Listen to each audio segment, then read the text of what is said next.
my Sagittarians, and welcome now to Thursday. Well, sunny and uber confident or uber insecure. That uber is a full moon. A uber full moon in Capricorn, and on top of a grand square. This is the pressure of the earth of the last 2 months. This is it popping, folks. It is all popping. This is the last minute, the grand square holding us down, pushing the energies up, and really the fundament of it is an opposition. Today, between the moon in Capricorn, swelling your soul capital consciousness up. Now, soul capital is your self-esteem. So if you have low self-esteem, you might be feeling really low. If you have high self-esteem, you might be feeling really high. It doesn't really matter what side of the moon you are on, but what's opposing? The sun.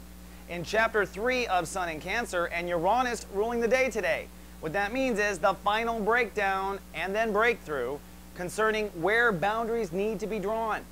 Now, whether you feel positive, whether your soul capital bank account is positive or your soul capital bank account is negative, it doesn't matter. The solution is where you draw your lines, okay?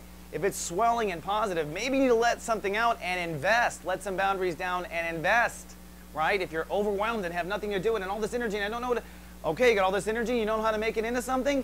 Your boundaries are up. Let the walls down. Surrender to whatever it is you're afraid of and invest in what you want to invest in.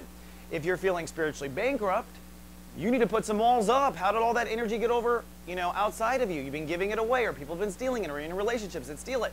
Either way, today's the day to have the final understanding of where boundaries need to be shifted. And from this point, we're going to just roll downhill with gravity. We move into the sun in Leo, and Mercury goes retrograde, and things get really foggy. So today is the day.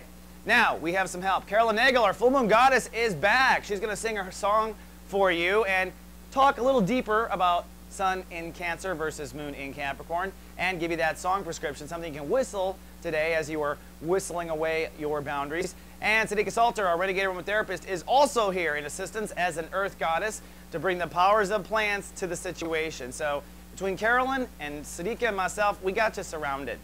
All right, that's all I have for the full moon. I'll see you tomorrow for your weekend forecast and breakthrough. Until then, live, love, be.